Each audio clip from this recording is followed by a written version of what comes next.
Swayam Prabha. Digital India. Educated India.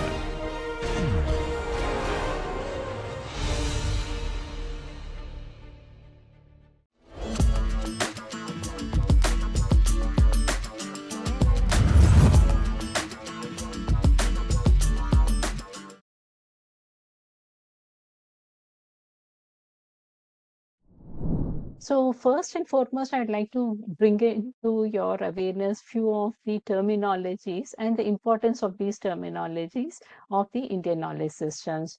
First thing is the Tarka Vidya. The Tarka Vidya is basically the science and art of logic and debate. So here the emphasis on logic and debate. Very often, we face criticism saying that the Indian system of medicine is largely superstition based. There's no basis for any kind of logic or rationale behind it. But if you go back to the how education was imparted in our ancient times, it's largely based on Tarka Vidya, that is on logic and debate. What is also very important is about the Vada Vidya, that is the art of discussion. It's not that, once I think of it, I just come to an idea and then say that this is the hypothesis or the way of practice it should be. It is all about the discussion, coming to a consensus, again based on logic and debate, and then moving forward with an idea or a concept. Very importantly, connected to the Tarka Vidya and the Vada Vidya is the Sadhya. This is the thesis that is to be established. What is it that we want to establish? And that is the Sadhya. Siddhanta is basically a proposition, tenet, or a conclusion. So based on, the Tarka Vidya, the Vada Vidya, and the Sadhya that we have come up with, based on all these discussions and following logic and debate, we come to a conclusion which can be called as a Siddhanta. Hetu is the reasoning, and as you all know, when you are talking of logic and debate, reasoning becomes very important. And examples have been cited as very important in our Indian system of education, that is Udarana. So here, when we are talking of examples, they are both affirmative as well as negative examples, that is Sadharmya and Vaidharmya. So here it is not that, again, coming back to the criticism that we've been facing that, Indian system is largely superstition based is not true, because even the negative learning that we have had, the negative examples have formed a very important part of our Indian system of education. So following that, the key things are the perceptions, inference and proofs, that is the pratyaksha, anumana and pramana. And I would like to lay a lot of emphasis on the anumana and the pramana as we move forward. The three kinds of debate in the Nyaya Sutra is also about Katha, Jalpa, and Vitanda. Katha is basically about a thesis and a counter thesis, that is Sadhya and a counter thesis, where it is argued by protagonists based on evidence and argument. Again, I repeat the importance of pramana, that is the evidence, an argument. Basically, it could be the Tarka Vidya or the Vada Vidya, which leads to the Katha. Jalpa is a very clever way of using ambiguous language or a false reasoning to put your opponent in a way that they lose the discussion or the debate. So it entails equivocation, and that is also very important in the Nyaya Sutra. Vitenda is again a kind of a debate, but it is characterized by absence of a counter thesis. So when you do not have a proper evidence or an argument, you end up going into a loop of discussion without being able to come out of a discussion. That is the Vitenda. So these have all been the basis of our Indian systems of education, and you would well appreciate that it is with great reasoning and logic that we are where we are today, and the Indian systems of education do hold great significance, not just for today, but for the future as well.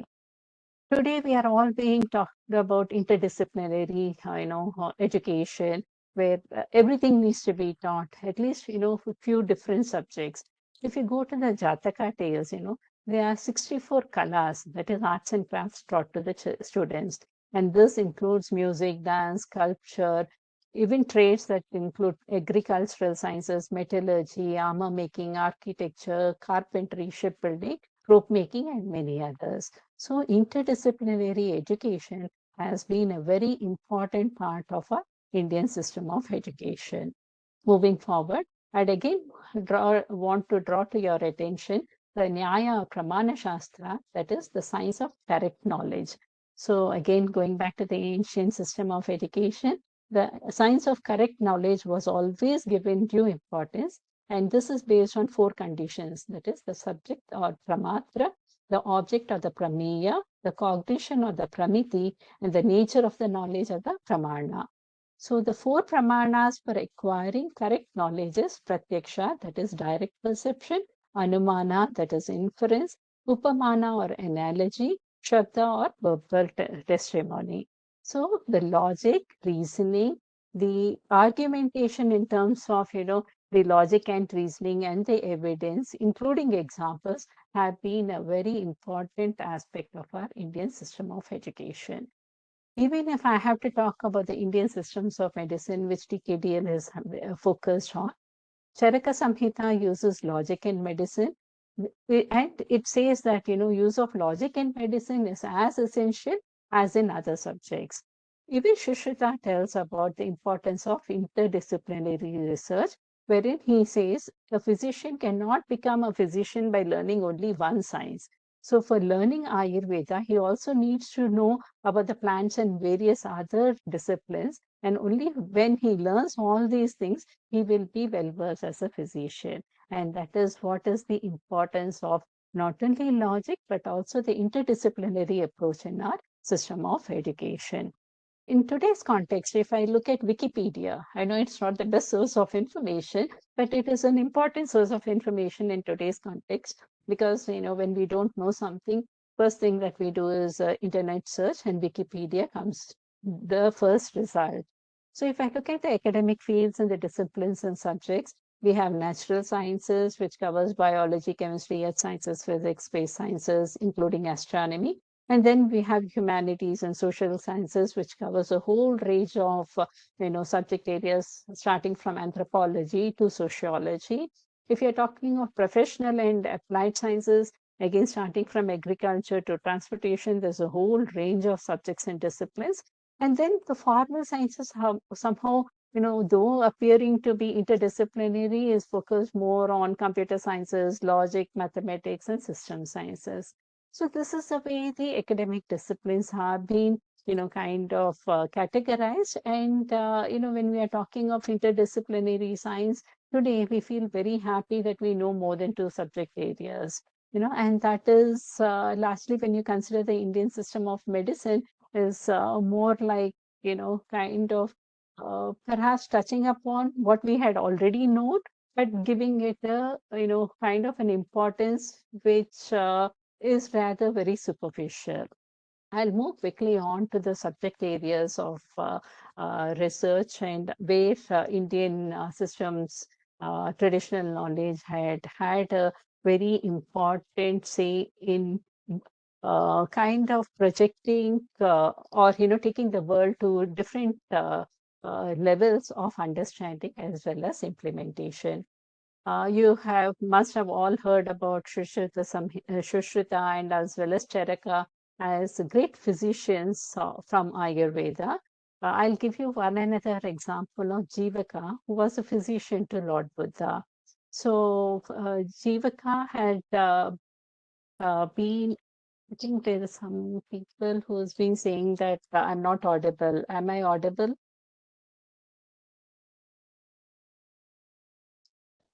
You're audible, Janani. Completely audible. Okay, all right.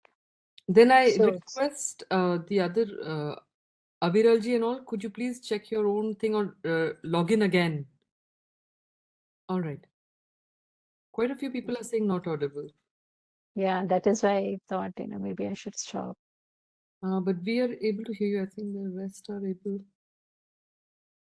I think many are saying yes, so I'll go ahead. Okay. So Jivaka has been the physician to Lord Buddha, and just as Charaka or Shushruta, Jivaka was also known extensively to have promoted Ayurveda, especially in for, very different conditions and the different way of approach.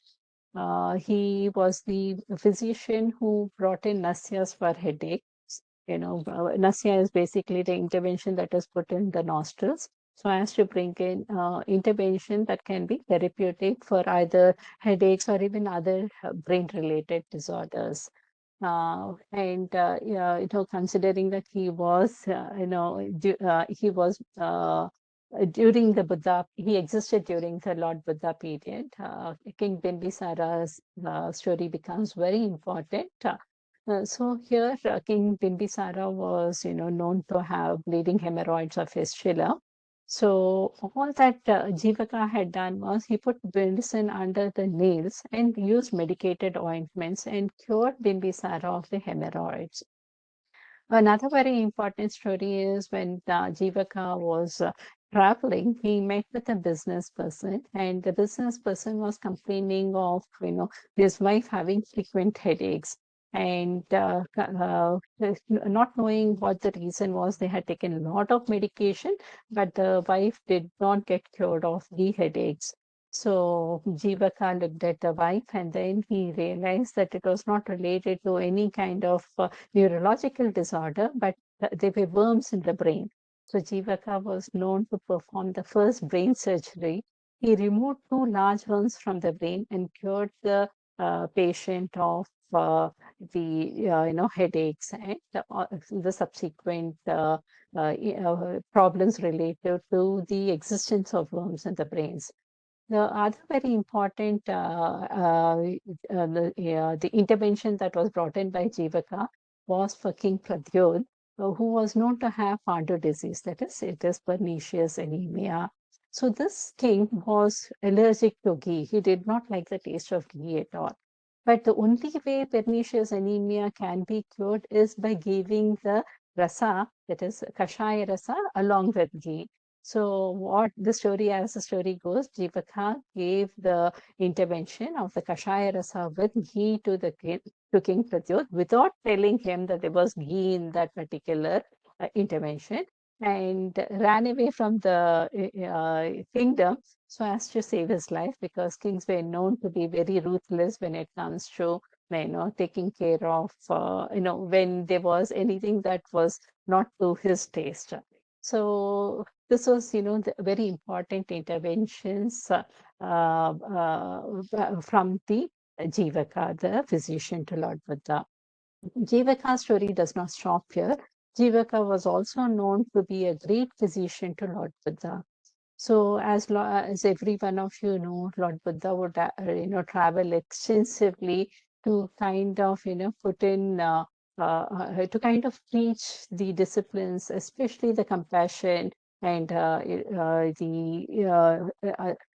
related his teachings to all the people across. So because of all this extensive travel and all that, Jivaka realized that Lord Buddha was falling ill, and he had blocked intestines, especially the toxins in the body.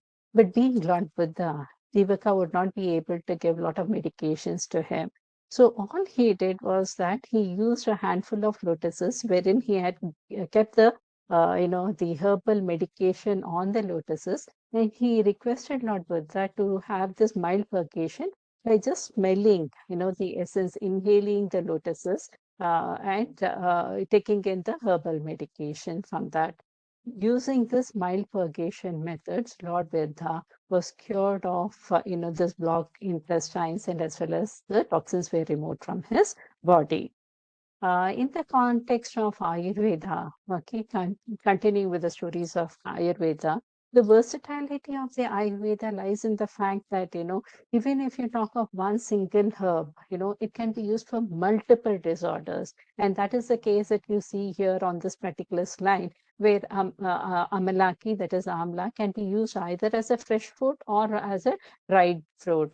And here, Ayurveda has been known to balance the tridosha, that is the vata, pitta, and kapha. Generally, when you're talking of Ayurveda, you would be, noticing, or you'd be given an understanding that certain particular interventions can be used only in one of the Prakriti type. that is vata or pitta or kapha. But here in the case of amla, it can be used for balancing all the three doshas, that is vata, pitta, and kapha. Say, for example, if I talk of amlaki, as per the pharmacopoeia itself, okay, the fresh fruit can be used even in Charnaprasha, and the therapeutic uses include Rakta Pitta, Amla Pitta, Prameha, and Daha. When you are talking of the dried fruit, yet again, it is the important formulations of dried fruit include the Charnaprasha, the Trilauha, the Triadigvitha, Trifala Churna, and again, it can be used for various, different therapeutic uses. So it is used as an antioxidant, it is used as an anti-inflammatory, it is used as an immunity booster, it is used as a rejuvenative tonic, rasayana. It can be also used against particular disorders such as diabetes, improving eyesight, for as a laxative for occasional constipation, maintaining hair and skin, among many other disorders. Again, the versatility of the Ayurveda lies in the fact that when you're talking of one particular disorder, say for example, on this slide, I have given vitiligo, which is a skin disorder, wherein because of the loss of melanocytes, it is either a partial or a complete loss of the patches on the skin, and it is also a social stigma for people having the vitiligo disease. If you're talking of our Indian systems of medicine, consider Ayurveda, there are different decoctions or churans that is available for treating the vitiligo. If you're talking of homeopathy, though not the Indian system of medicine, but it has been used extensively in India, you have various different interventions. You talk of Unani, again, there are various different interventions, largely all herbal based. Siddha, again, which is widely practiced in Tamil Nadu, you have different herbal preparations that can be used for vitiligo. Of course, along with all these treatments, yoga becomes very important. And the traditional treatments are not limited only to the classical systems of medicine. Even like local health traditions, that is folklore knowledge, also become important in treating such disorders. Example is red clay found by the riverside when mixed with ginger juice has been used for the treatment of vitiligo. Similarly, powdered radish seeds along with vinegar has been used for the treatment of vitiligo. So that is the vastness of our Indian traditional knowledge. So we are all aware of, Ayurveda, Siddha, Unani, and various other Indian systems of medicine. One particular aspect which I found very interesting is the Pushpa Ayurveda. Pushpa Ayurveda is basically the Ayurveda that is related to the flowers. And the first, mention of the Pushpa Ayurveda comes from the Kalyana Karaka, an Ayurvedic treatise by Ugraditya Acharya, a Jain physician of the 19th century. So there is an old Karnataka script that provides a preparation of the Rasayana medicines with 18,000 different kinds of flowers. So again, one can understand how vast our Indian traditional knowledge has been. So here there are 4 different ways by which the flowers can be used. One is by the darshana, the other one is sparsha vidhana, third one is the alepana, the fourth one is the agrana vidhana or nasya vidhana. So what is darshana? By just concentrating at the flower, by looking at the flower, one can be alleviated of the particular disorder. Say, for example, when I talk of Rakta Mandara, that is Hibiscus rosa sinensis, the Vata Roga related joint pains can come down. Similarly, when I talk about the that is Cassia fistula rose, it is useful in constipation. What is Sparsha Vidhanam? It is basically that, there is a touch. Okay, the patient is advised to wear garments made of flowers, put on a cap which is made of flowers, bracelets, necklace, etc. Sometimes the patients are made to lie on a bed made of flowers. So this is the Sparsha Vidhanam. What is Alepana Vidhanam? Alepana Vidhanam is basically, an ingestion or application on the body. So either the flowers singly or mixed with other medicated drugs are used, ground into a pulp and applied on the body or on particular part. The fourth one is the Nasya Vidhanam or Agrana Vidhanam, where, either by smelling or by putting nasal drops, the flowers are, provided as a therapeutic intervention. So here it can range as mild, medium to, tivra, that is super, Or sometimes you have the Nirgandha odorless Anasya Vidhanam as well. So here, the Pushpa Ayurveda continues to say that when we are talking of Ashvavidhanam, that is consuming plants by eating or drinking, you can have rasa, that is fresh extract, hima, which is by taking the essence of the plant by soaking in water, the decoction, that is khwata, arka is the distilled extract, sura is the tincture, asava is the fermented flour, and many more, okay, including churna, thaila, grita, which is by adding ghee to it. So this is just to kind of give you again, a glance of how vast our Indian traditional knowledge has been. When we are talking of flowers, I cannot but touch upon this traditional perfumery, that is Gandha Yukti. So here we in our very old ancient script of the Varahamira's Brihat Samhita, because we have the English translations for people like me who are not very well versed in Sanskrit. So here, when I talk about the Shloka 10, there are delightful perfumes made from haritaka, shankha, ghana, rasa, valaka, jaggery, cuscus, Sileya, and mushta seeds by mixing them in proportions indicated by multiples of 1/9. That is, they say 1 part of haritagi, 2 parts of shankha, 3 parts of ghana, 4 parts of drava, 5 parts of ambu, 6 parts of buddha, and 7 parts of utpala, 8 parts of shailaka, 9 parts of mushta gives a particular perfume. Not only that, it doesn't stop there. They say that, when we are talking about these 9 ingredients, as each substance can be taken from 1 to 9 parts, and no two substances shall be taken by the same number of parts, the number of mixtures of perfume can be arrived at by this indication. So by using this permutation and combination, what one can arrive at is, you multiply all these numbers, you get about 3,62,000 odd varieties of perfumes using just 9 ingredients. So again, one another way of making traditional perfumery, especially mentioned in the Varahamira's Brihat Samhitas, is about the Gandharva Nava, that is the ocean of perfumes. Here again, they list about 16 substances, and if every 4 of them are permuted variously at will, and that in 1, 2, and 3 or 4 parts, you arrive at a number of combinations, that is 1,74,720. So this is basically the the variations. So Ghana, Ushira, Guru, Dhanya, Balaka, Nagapushpa, and the various different ingredients. So if you are looking at all of this and you are able to arrive at 1, 2, 3, and 4 parts will form a perfume, you arrive at this huge number of perfumes, and each of them will have a very different fragrance. So that is again the vastness of our traditional knowledge. Talking about flowers and perfumery, using herbal medicines and all that, if I don't touch upon the traditional agricultural practices, it would become incomplete. In fact, even in the ancient times, it was mentioned that the farmers do not work for just themselves, but they work for the welfare of the other human beings. So, in fact, the sage Parashara says, Krishna Bhavanti Krishaka Dhanadhanya Samvitha.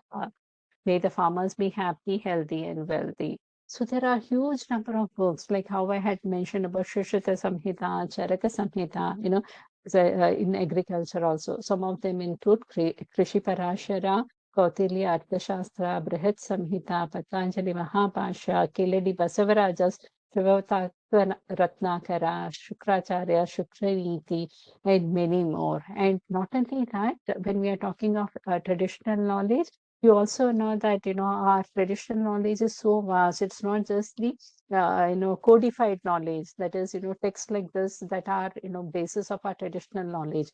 Many of our even currently many of the tribal population and even some of the vidwans, they have the oral traditional knowledge being followed. So that is, the knowledge has been transmitted from one generation to the other by mere word of mouth.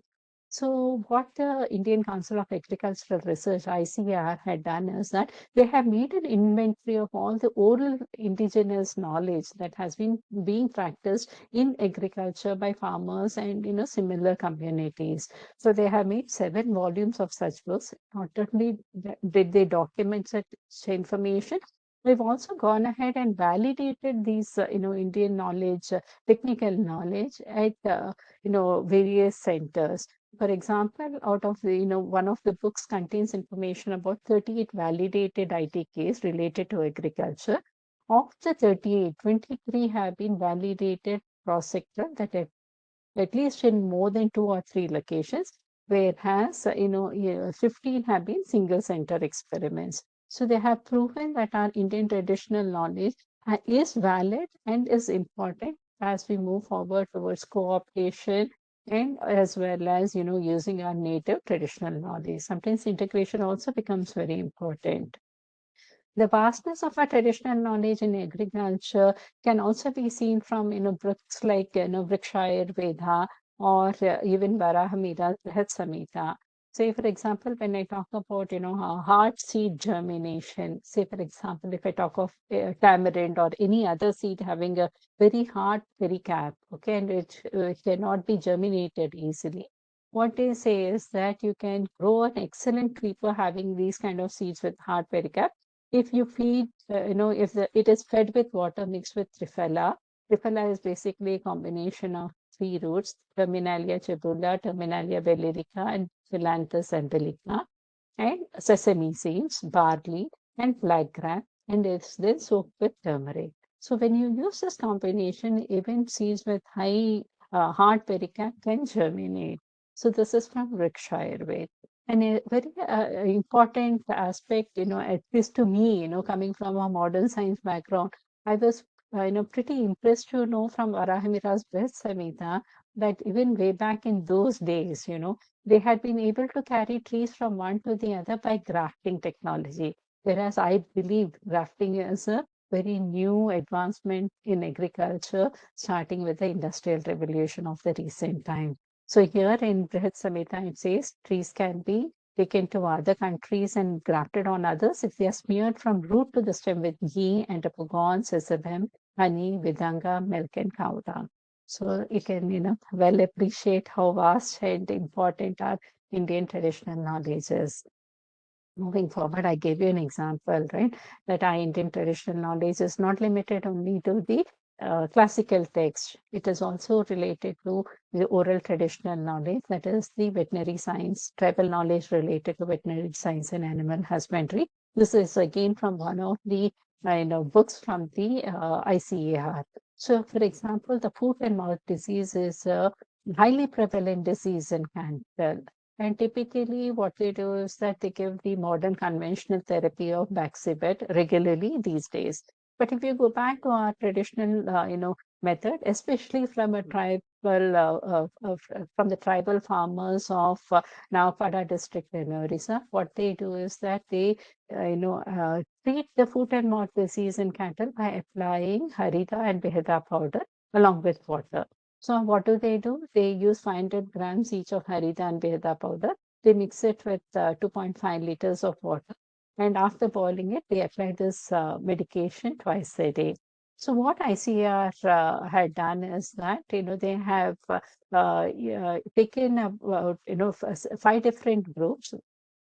One is the untreated control. The other one is this particular ITK method from the farmers of Orissa, from the Navapada district. Then there is again another traditional medication, which is using the root barks of the Kerala tree. The paste is used. One another traditional method is applying neem oil twice a day. And then you have the conventional treatment of Baxibet, 0.5 gram daily for 3 days. Based on the experiment that was being conducted by the West Bengal University of Animal and Fishery Sciences, Kolkata, along with the KVK Kalahandi, Bhavanipatna, Orissa, the conclusion that was arrived at is that the harida and beheda powder formulation was found to be as effective as the conventional treatment. While the conventional treatment took 4 to 5 days, using our traditional method, it just took 5 to 6 days to for recovery. So the difference is all in terms of the time, and all we are doing is using natural interventions instead of any synthetic medication. Again, one another important aspect of agriculture is the animal health. I touched upon in the previous slide of foot and mouth disease in the cattle. One another very important thing, especially when you go into the upper Himalayas region, is the toxicity related to the lantana camera. And here it is supposed to, this particular lantana camera is supposed to be the 10 worst weeds of the world. And it's a highly invasive species. So when the cattle go in for browsing, they see that there is, fatal poisoning of these animals, which includes, skin disease, photosensitization, as well as constipation.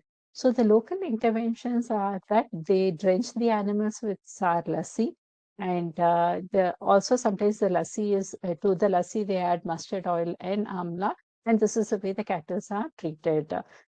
So here the poisoning is by ingestion of the leaves of the lantana camera. So some of the local farmers, they also use the lantana root extract to cure the poisoning. Sometimes to kind of help the poison to come out of the body, they cut the apical portion of the ear. And once the bleeding happens, they then apply mud to stop the wound, the healing to happen on the wound. And this way the poison is removed from the animal's body. When we talk of agriculture, the talk again becomes incomplete if I don't touch upon the water conservation methods. It is impossible in a 45-minute presentation to tell you how vast our water conservation methods have been. We have largely, relied on conserving rainwater and as well as the flood waters. And based on the region, of our country, we had important structures, for that aligns with the climate, aligns with the rainfall, aligns with the geographical region, the soil, the local materials available, etc. I would request you for each of my slide. I have also given the source of information. So people who are interested in knowing more about this particular slide and information related to it, I would encourage all of you to please go back to the original source and then read more about it. So I'm just giving you a few examples. If I talk about, the Ladakh region, what they do is that they create zincs, that is small tanks that collect melted glacier waters through channels. When I talk of the Western Himalayas, there are different ways, that is Kul, Naula, Kathris, and Khur. What is Kul is a water channel found in precipitous mountain areas. When I talk of Nala, it is small wells or ponds. Kathris are more of structures carved out in hard, rough mountain regions. Kul is temporary head wall across a Khud, that is a ravine. So when I talk about the northeastern regions where there is heavy rainfall, you have pond-like structures called the Zabo. When you also have a long water channel called the Chio Uzihi. And then, of course, the bamboo drip irrigation because of the high level of bamboo cultivation there. So there are various different methods of water conservation, again, taking care of, collecting rainwater and flood water. And it also talks about the sustainable use of water that is made available by nature. Talking of agriculture, again, besides water, if I don't talk about food and nutrition, it becomes incomplete. Again, there is immense information related to our traditional knowledge. I'm sure all of you would appreciate this because each of us, depending on the region that we come in, depending on the community that we come in, we have different varieties of foods. And in today's context, I think this, foods have become an occasion only during the festivals. And we have just finished our Diwali festival. I'm sure each of you would have had, a large amount of our traditional foods. Talking of food, the important books that relate to food and nutrition is the Pakadarpana of Maharaja Nala, Supashastra by Mangara Sathu, Bhojana Kutuhala by Raghunatha Ganesha Namahasta, Kshema Kutuhala by Kshemesh Sarma, and Shiva Tattva Ratnakara by Vyasavaraja. If I talk about only the Kshema Kutuhala, It is talking about the dietetics and the culinary art, that is Paka Shastra or Paka Kala. And this particular book has 12 chapters in it called the Utsavas. It talks about, and if you look at each of the chapter, you would be amazed with the kind of categorization of information. And let me tell you, these are all very, very old books, ancient books of ancient times. And coming back to the Kshema Kutuhala, you have the first chapter is focused on 7 types of Dravya Pakas. The second one is focuses only on the utensils for cooking. The third one is about the qualities of the physician and the cook. Please bear in mind, it not only talks of what the cook should entail, what should be the qualities of the physician, because these are all also related to the food for the kings and the queens and their higher authorities. Then you also have foods that related to seasons and the routines to follow during this time. And what is the daily routine prescribed? It also talks about non-vegetarian food like meat food, fish, and different types of vegetables. And there is a particular chapter, that is chapter 9, that is focused on food preparations from flowers. Then you have cooked foodstuffs that is described, appetizers are mentioned, and the 12th chapter is focused on dairy products and other drinks.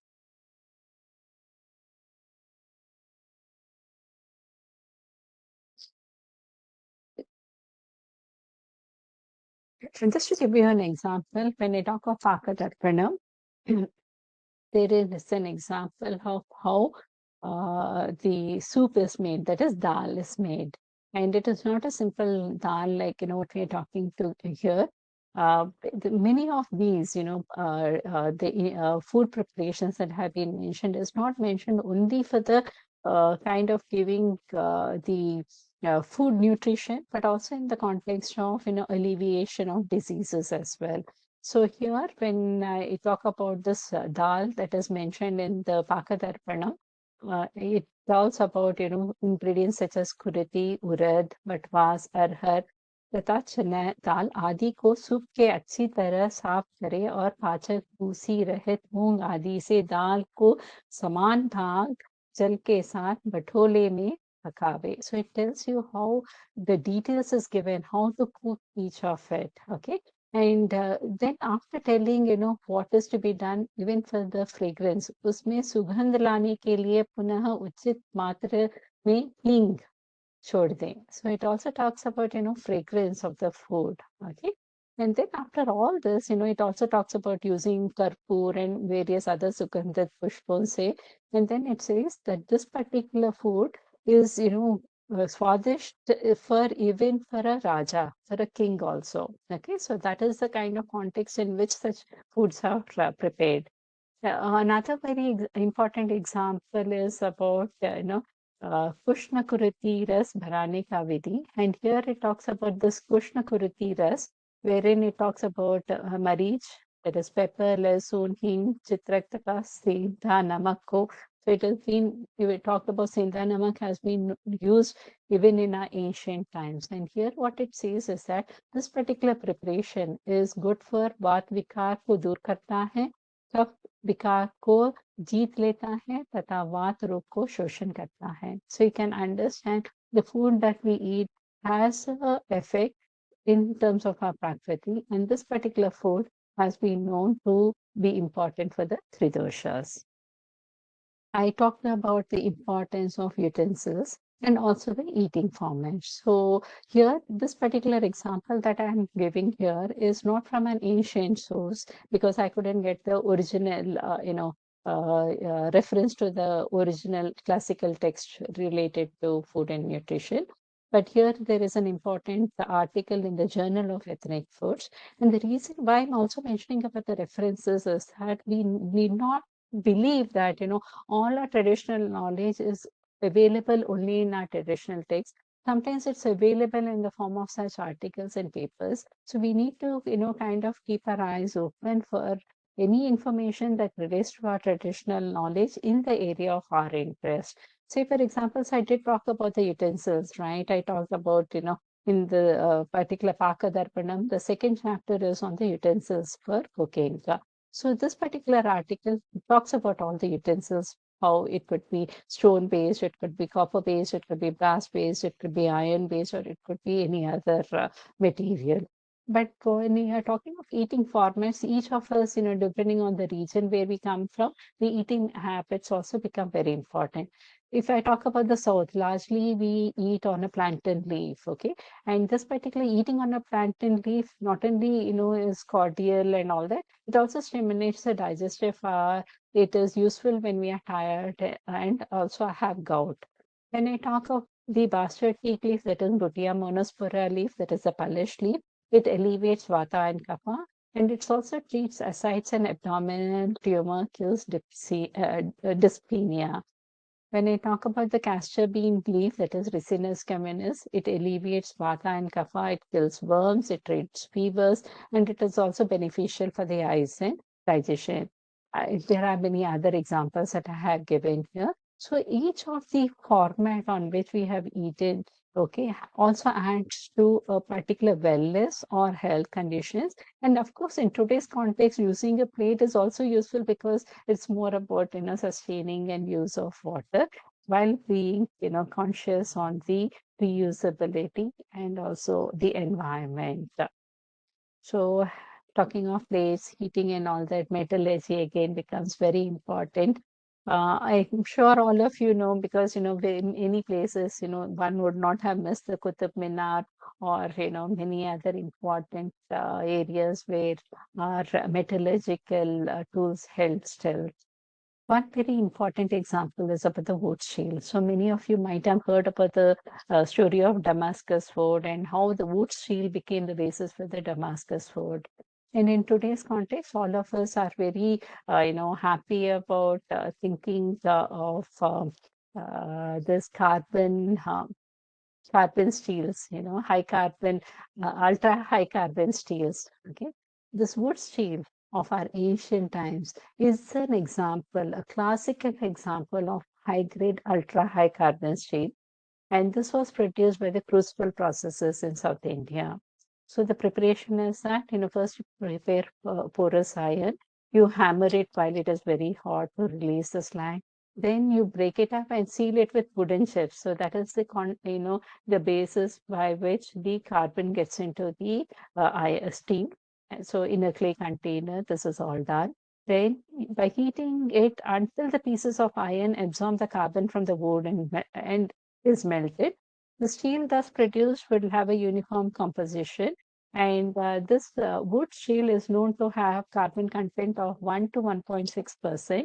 And this could be heated, forged into bars, or used for various different articles, including the Damascus forge. So this, as I had mentioned, the classical example of the use of wood steel is the Damascus sword, where the Damascus sword is so good that it not only can cut the trees off, okay, the wood off, but even if you throw a thin layer of silk, it can cut the silk without leaving any blemishes. So that is the versatility of the Damascus swords. Talking of the alloys, not just about steel, but even the alloys, India had a marvelous practices in the past. If I talk of only one small region of Kerala, the bronzes from Kerala are exemplary in its own kind. When I talk of the Aranmula mirror, okay, it is a mirror where it is a metal-based mirror. There is no glass in it, okay. And what is the basis of that particular metal mirror? It has tin in it, it has zinc in it, it has phosphorus, it has iron, it has nickel, it has copper. No glass is used. And the clarity in which you can see the face is amazing. Of course, in today's context, it's a very expensive too, but that is the versatility of our ancient practice. Then there is another example of the Kadavalur eating bowl. Again, it is formed by the repeated thermomechanical process. The context of this is the alloy, where the alloy is made of tin, it is made of lead, it is made of zinc, phosphorus, and copper. Okay. You also have the Swamimalai and Mannar icons, vessels, and bells, and this is made by the gloss wax process, which is known to be the oldest metal shaping technique from India. So the three main metals that are used in the alloy is copper, brass, and lead. And the Panchaloha idols, of course, have copper, gold, silver, brass, and lead. So this is all from a small region of our country, and this is all about the different kinds of alloys by permutations and combinations of different other metals. You can arrive at different alloys which have, amazing properties, and in terms of its malleability, and then mix in the context of iron making, it has immense potential and value. When you're talking of all those idols and all that, architecture becomes very important. It is a living tradition because the architecture can be seen in even now. Okay, you take the Tanjavur Brihadishwar temple or the Sri Rangam Lord Ranganatha temple or the Jagannath temple in Puri, or even the temples in the north. Okay, each of them have their own architectures, and the excellence lies in the perfect balance of the parts, not only the parts, but the whole as well. And here it is not just the architecture, the way the sculptures are made, the images are kept at different places, the inscriptions of the wall, all add value to the architecture of the temple. In fact, as an example of the of the Tanjavur Brihadishwara temple, there's a lot of work that is being done by the IGNCA. In fact, they have a DVD made, multimedia DVD made on the Brihadishwara temple. If you can go visit the website of the IGNC, you'll get all this information. And also they have DVDs available which you can buy. And here they talk about, the huge linga, how was it made, the topmost gopuram that has been made out of a single stone. What are the sculptures? How was the Vimana made? What is on the upper floor? What is on the lower floor? It also talks about the Bharatanatyam Shastra. As the story goes, there were 108 stone blocks that were left to be carved on the different karanas of the dance. But it appears that after the 81st, it stopped, and the remaining were left untouched. So perhaps after some time, the activity must have stopped because of a change in the ruler. And the architecture is not just related to the temple architecture. Even if we are talking of different other things, it need not be only stone based. You take the example of the Tabo Mud Monastery in Spiti Valley of Himachal Pradesh. This particular monastery was made in the 10th century, and this is a mud building made of cob. Okay, all they have done is blended raw earth, water, and fibrous material like the straw. Even today, it stands despite the very difficult weather conditions of the Himachal Pradesh. And here, not only that, it also contains a sustainable architecture. Inside the monastery, you can see frescoes and tankas, that is scroll paintings that are adorning the wall, and you can still see them there. And this is also called the Ajanta of the Himalayas. One another example would be about the traditional bungas. Okay, the bungas are basically again mud structures. Okay, mud bricks or interior mud bricks made of tree branches packed with mud. And the roof is supported by a vertical post on a single wooden beam across the walls. And why is this bunga important? You might have all heard about the deadly earthquake that happened in the Bhuj area in 2001, right? So as a part of, bringing back life there in the Bhuj area, the bungas were, created, were built. So for each family, 2 bungas were created. Like that, 1,400 houses were built. So our traditional methods came handy in rebuilding Bhuj area soon after the earthquake. Not only during this Bhuj earthquake of 2001, during the Kosi floods of Bihar in 2008 also, the bungas were created, 2 model villages were made, 15,000 houses were built based on that, and this facilitated about 1 lakh houses, and the families were able to get back to their lives by this method. Traditional knowledge came handy for the protection and rejuvenation of life for those affected by the natural calamities. So all great going. We have had, extensive and very significant, initiatives and interventions of the past, be it food, be it medicine, be it health, be it agriculture, be it metallurgy, and many others.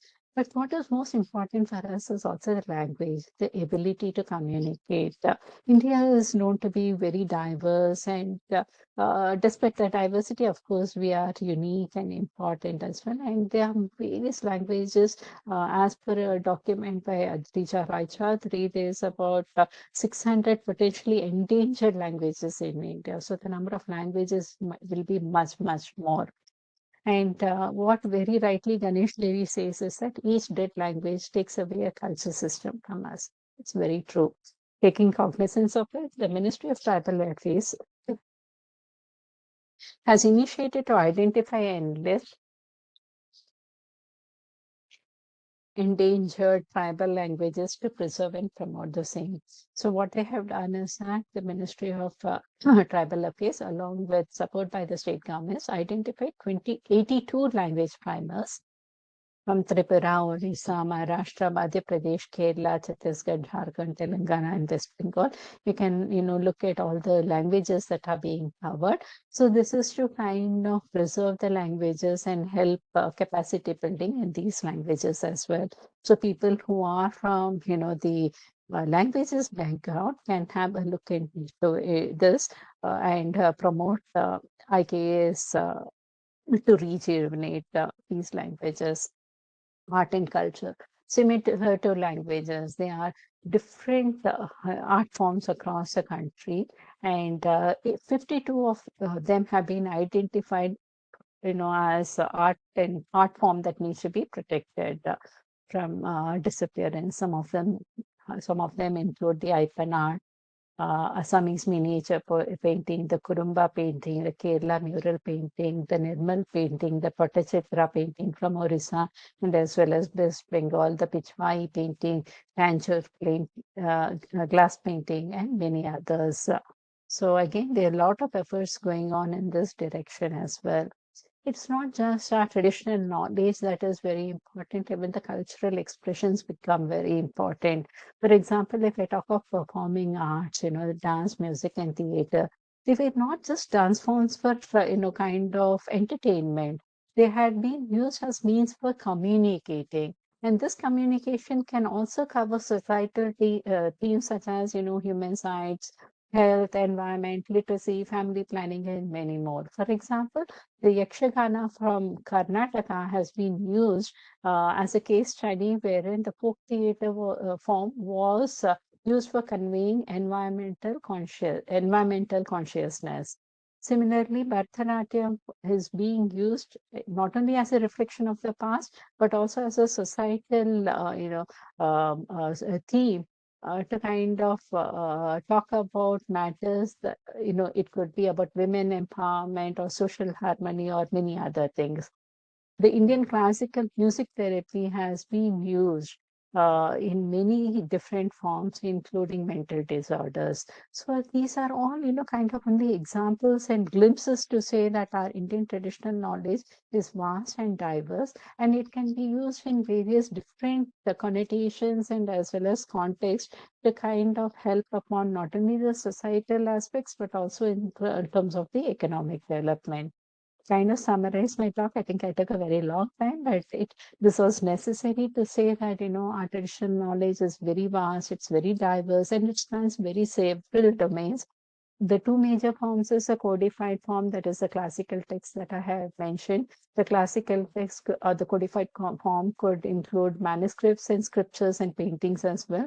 The non-codified form is typically the oral traditional knowledge that has been passed on from one generation to the other through mere word of mouth. The Guru Sishya Parampara, of course, was the key way by which education was imparted. And also imparted at homes, within families and country and communities. In fact, when you talk of the folklore or the local health traditions, it is not must that, within the family it runs. The older generation person might not pass it on to his son or grandson, but may pass that knowledge on to somebody else in the community, so they carry forward the knowledge in the right sense and for the right reasons. And our education, the system of education is very important because it is based on logic, reasoning, and debate. As I said, the thesis, the sadhya, the proposition or conclusion, siddhanta, hetu are important verticals on which the education was imparted. Udharana, that is example, what I gave here today is only udharana to kind of say that we have had affirmative examples of the past and we still continue to have that. And I think we need to believe in our own traditional knowledge to move forward towards betterment of our country and betterment of ourselves. The sadharma and vaidharma become very important. In today's context, we don't take it for granted, whatever is given to us. We want to understand the logic and debate, and it becomes important. There's no point in, just a blank or, Vithandavadya towards, criticism that we face in terms of our traditional knowledge. The Tarka Vidya and Vada Vidya, that is the art of logic and debate and the art of discussion become very important. And for this, the four pramanas, that is pratyaksha, anumana, upamana, and shraddha become very important. We are all, human beings that have evolved with time. We believe the context, the evidence of our time is important in accepting whatever is given to us. And in today's context, while we know that India has had a huge and valuable and vast traditional knowledge in the past, today's context, today's pramana becomes important. And as researchers who are gathered here today, I think we need to kind of believe that our information of the past needs to be looked for evidence of the current times, and your efforts in this direction would be truly appreciated. Thanks for the government of India. The traditional knowledge is seeing great rejuvenation and also importance. The National IPR policy of 2016 talks about traditional knowledge and specifically the traditional knowledge digital library. So far, as I said, we were focused on Ayurveda, Yoga, Unani, and Siddha. They have asked us to recommended us to expand into other areas. And so far, we have been giving access only to the patent offices. They say it could be, provided for further R&D as well. Also, in the importance of, understanding, preserving, and promoting our oral traditional knowledge, the National IPR policy recommends that we document oral traditional knowledge, but making sure that the life of the communities and the people involved are not compromised. In the context of course, the World Intellectual Property Organization, the last recommendation is to include Wikidata as part of the PCT minimum documentation. You'll get to know more about this in the days to come during the workshop. The National Education Policy 2020, I don't need to mention much about this group because you've already gone through a training program. The knowledge of India will become an essential part of our school curriculum wherever relevant. It's not just the codified traditional knowledge, but also the tribal knowledge and the indigenous and traditional ways of learning will be covered. And here the tribal ethno-medicinal practices, forest management, traditional crop cultivation, national farming, all become part of the NEP 2020. Very recently, we concluded the G20 New Leaders Declaration. Again, herein they mention culture as a transformative driver for the SDGs. So here it is about protecting the living cultural heritage, including the intellectual property, and making sure that there is no over-commercialization and misappropriation of such living heritage with regards to the sustainability. So guided by the government policies, the IKS division and the CSI TKDL unit, we are working towards protecting, preserving, and promoting traditional knowledge systems of India. And we request each of you to participate in this effort. Thank you so much.